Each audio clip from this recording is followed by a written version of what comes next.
Mendes. Marche.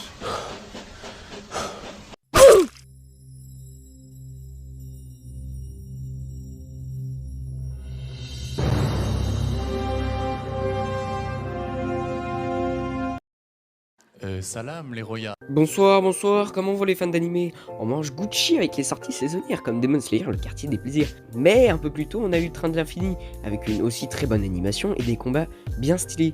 Bon, pas autant que le quartier des plaisirs, semblerait-il. Happy feet. One more combo. That ain't Falco. That ain't Falco. Alors si vous avez pas lu le titre, aujourd'hui j'ai envie de vous parler de Demon Slayer, le Train des aigris. Et on va commencer sans plus tarder parce que j'ai pas que ça à foutre. Bon. Avant tout, cet arc nous fait suivre le pilier du feu, Rengoku.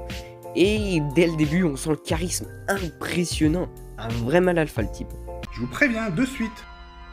Le premier connard qui va venir me parler de travers, je peux vous le dire, ça va bien se passer, hein. Faut quand même pas me prendre pour ce que je ne suis pas. Bon, ce mec semble quand même avoir très faim et dans ces moments-là, on dirait juste un gros con, hein, disons-le.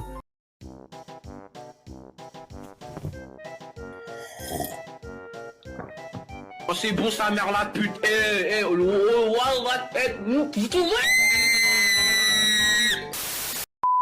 Et ensuite, on attend Jikouille et sa clique de bras cassés, composée de Mowgli et de l'électricien, qui est obligé de dormir pour se bouger les doigts du cul. Et pour finir, ça va se taper contre Yuga, légèrement sous LSD. Ah bah, si, c'est lui là. Donc, en gros, cet arc, c'est simple. Ils sont appelés à enquêter sur un train qui habiterait probablement un démon. En même temps, vu le nombre de morts qu'il y a eu, heureusement que tu te doutes qu'un démon est derrière le coup, hein. Je veux bien que certains de nos héros soient légèrement cons, mais là c'est au même niveau que 2 plus 2 quoi. Rengoku monte dans le train avec la clique de Tanjikouille pour pouvoir enquêter sur ce fameux train. Et là, ils ont même pas le temps de finir leur grec que voilà le contrôleur légèrement atteint par la chiasse pour poissonner leur ticket de train. Messieurs, dames, bonjour. Madame, bonjour.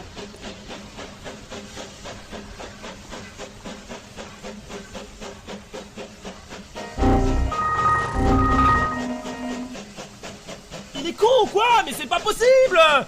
Et là, manquait plus que ça, tous les passagers s'endorment, même Ren gros con, qui rêve de son père aigri et de son frère le soumis. Zenitsu rêve de son histoire d'amour avec Nezuko, Inosuke se prenant pour Indiana Jones, et Tanjiro de sa famille encore vivante, visiblement. Car si vous saviez pas, il y avait un démon, il avait une petite faim, et il s'est pas dérangé de bouffer la famille de Tanjiro. Bon, pour la facilité scénaristique, Tanjiro comprend qu'il faut se tuer dans le rêve pour se réveiller de l'emprise du démon. Le cerveau du type est incroyable. Il essaye de retrouver la lune pour en finir avec elle. Là, on sent qu'il avait bien envie de démarrer le démon, mais voilà que grâce à sa main, l'autre connard peut rendormir Tanjiro.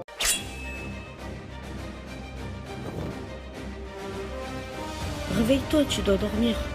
Je veux dire, tu te lèves et tu dors. Ah bah non, Tanjiro arrive à prévoir à moitié qu'il va dormir et se tue directement en arrivant dans son rêve. Comme ça, en une demi-seconde, il est déjà réveillé.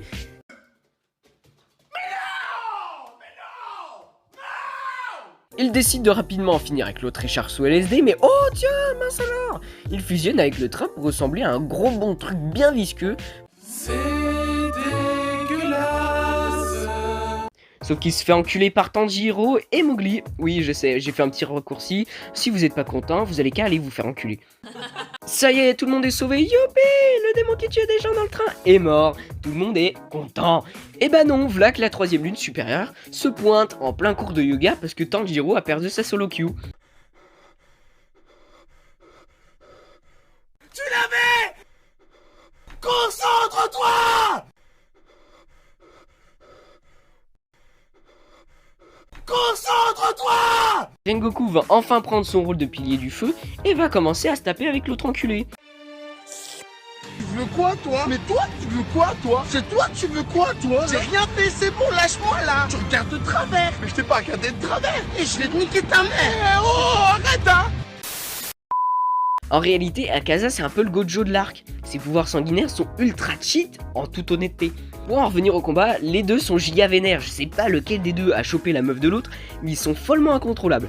Sauf qu'Akaza, c'est la 3ème lune supérieure, et que Rengoku s'est déjà bien battu avant, donc bah il s'en prend plein la gueule. Mais Rengoku c'est un mal alpha, et il n'abandonne pas cet enculé.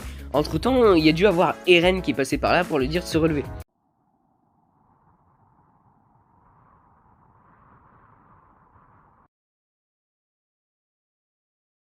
Et là, il se relève, il va sûrement le défoncer. Ah bah non, non, bon. Bah, Rengoku n'aura pas fait long feu, visiblement. Concernant mon avis, bah écoutez, très bonne animation, un pilier plutôt sympathique qui nous est bien présenté, de l'une plutôt stylée, autant c'est inférieur qu'à Casa, et surtout une fin qui va permettre à nos héros d'évoluer. Et ouais bon, maintenant bonne nuit. Tu te fous de ma gueule en fait,